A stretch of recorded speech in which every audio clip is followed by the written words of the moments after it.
Johan, first off, let's start with today's news. Jake Pellegrini up for the Breakthrough Award. How impressed have you been with him over the last couple of weeks? Yeah, no, I mean, obviously, it was a lot of hard work, and Jake's had a lot of potential, and obviously, performance-wise, he was performing very well. A typical example of a guy who used his opportunities when he got that, even through the time that we had an incident with Ed, in the warm-up, we found he was the one sitting in the stand, got in the change room, got a clothes and boots and used his opportunity when he came off the bench. So that's the character. It's good to know that we've got a young guy hungry to play, and well done on him. But obviously he's still early in his career, and must realise there's still a lot of work, and there's always work-ons for any player to improve yourself. Is he pushing, though, to be involved against Saracens this weekend? Oh, for sure, like you said, he was, man of the match on the weekend. He had constant good performance. He's raw. He brings a lot of, energy.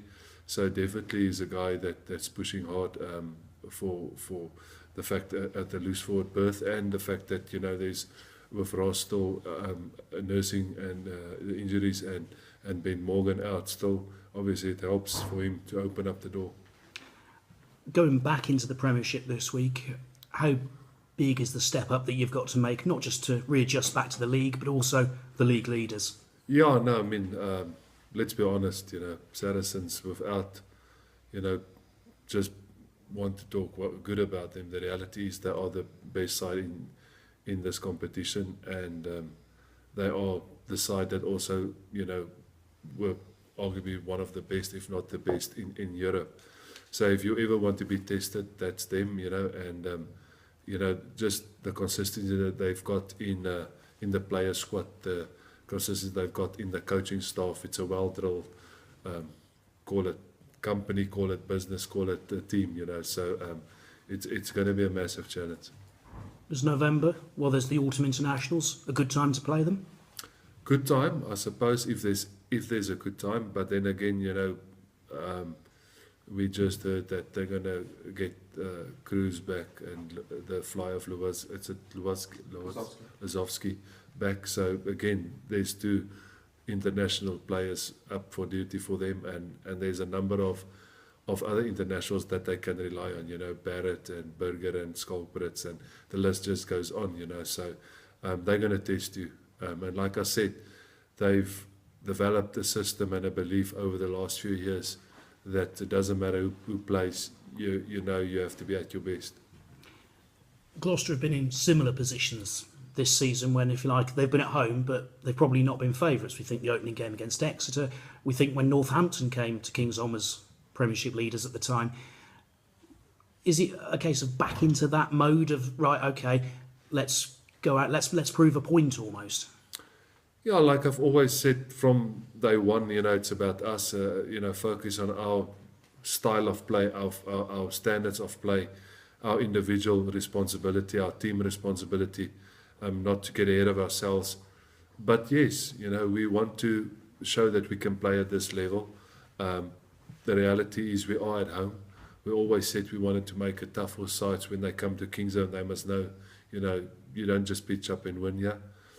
So therefore we want to stand for that. So we want to obviously play at a high standard, and therefore I do believe, like you said, it's also our responsibility to believe that we can play against the best in this competition and do account of ourselves. And that belief, do you sense that belief's growing because of recent results at home? And also, if you look back historically, I know before you came here, but Gloucester's record at home against Saracens was pretty good. Oh, that's good to hear. Obviously, like I said, I haven't digged too much in the past either against any side or what we did against any side, away or home. I just want us to play, like you say, to believe and to play with as a team, and play to our potential. So we haven't really clicked on in any game. I had an 80 minutes performance.